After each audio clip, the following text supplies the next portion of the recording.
Hello again, Taylor County. I'm Alex Reneman. I'm here with Franklin Mayle and Elissa Stewart of the Senior Citizens Group. Guys, thanks for joining us on the program. Thank you for having us. Thank you. Absolutely. So we're here today talking about, the Senior Citizens Levy is up for renewal. It is a continuation. It's a 3-year levy. So this isn't a new levy, but it is a renewal that we do every 3 years, right? Yes. Can you tell us a little bit about first of all, what this levy goes to and really what it impacts in our community? Well, first of all, I'd like to say thank you to all the people in Taylor County that has supported the levy in the past. The levy has become really important to the senior center, the operation of the senior center, and to the services that we provide there. The levy, if we get federal and state money, so with federal and state money, you have to have match money in order to get the federal and state money. So this levy supplies the match money to our federal and state money, plus anything that is left over goes toward the operation of the senior center and to supplement the services that we provide, because a lot of times through the grants that we get, they don't really cover all the cost of what it costs to do a service for the people. So if this levy were not to pass, or for some reason we didn't get it, the senior center would really be hurting, because like I said, of the importance that we put on it in the past years. And some of the services will have to be cut. We probably lose some employees. As you all know, we have a new building, a bigger building, so the overhead is a lot higher there than it would have been if we was in a small building here in town.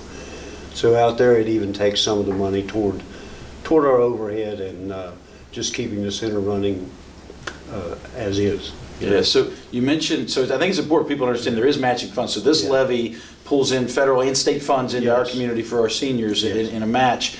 What are, when you talk about some of the services that if this didn't pass or we had to repeal this, what would be the impact? What are some of those services that you currently provide today that you likely wouldn't be able to provide if the levy didn't pass? Transportation would probably be one of them. Because there we do a lot of supplementing there. Okay. We do a lot of activities at the senior center that helps pay for that. It probably would have to be cut out. Yeah. And if we didn't have transportation, we wouldn't need van drivers. Gotcha. You know what I'm saying?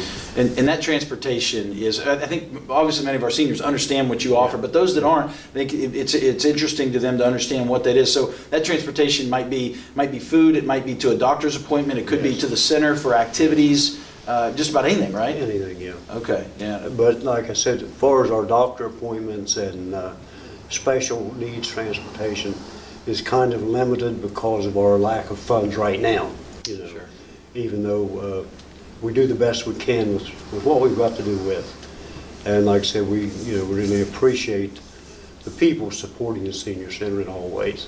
Yeah, and what is the impact, I guess, on, we talk about this being a continuation, but what is the impact on our taxes? Is it going to change if we pass this, anything like that? No, your taxes are not going to raise or anything like that.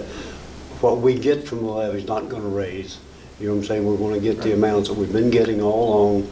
Taxes are going to stay the same, and they have ever since this levy has started. It's just been a continuation.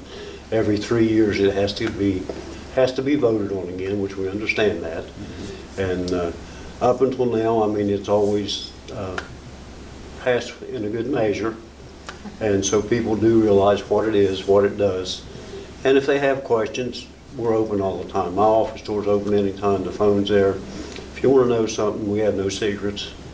And obviously, so they can look at the phone book, but the senior center is located out on Route 5250 split there at the bottom of Trash Springs Hill, right? Yes. On the 119-250 side. Just 1 mile out of town.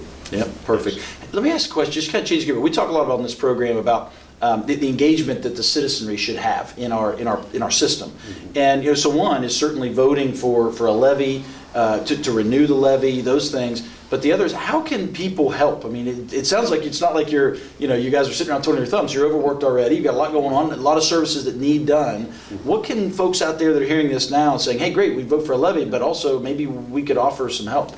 Well, attendance.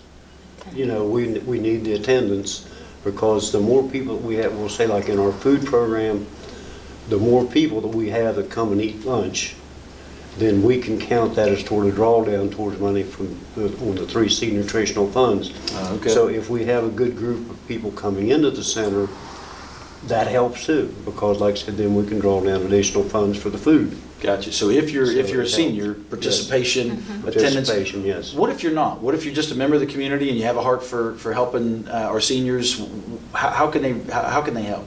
I can say, I don't like to ask for money or ask for donations, but donations is the best way. Or volunteers. I mean, a lot of times if they need to volunteer for something, that's a good place to do it. I mean, we don't have a whole lot of positions that you can volunteer for because most of them are handled by the staff and they have to be there. And, you know, a lot of times with using volunteers, if I don't feel like going to work today, well, yeah, but we have to do it every day. Sure. So if they volunteer for something, it's kind of on a full-time basis or where you're really going to be gung-ho about getting the job done.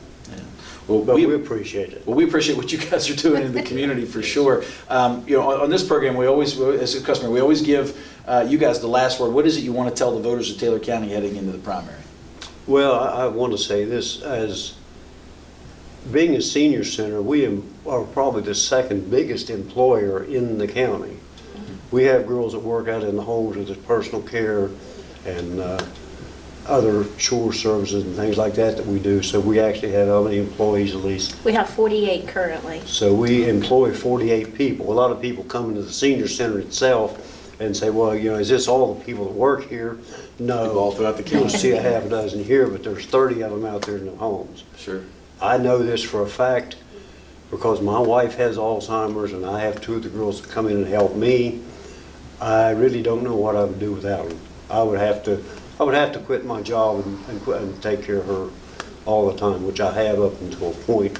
But they do help me, and I can vouch for the girls that come in and how dedicated they are. I think To many of help us the can. seniors. Many of us Yes. have seen that in Yes. our families' lives. And so, well, great. Well, guys, Frank, Elissa, I appreciate you guys coming on the show and talking to folks. And remember, you know, get out and vote and be informed, understand what these levies are about, and the community they impact here. So thank you and good luck. Thank you. Thank you.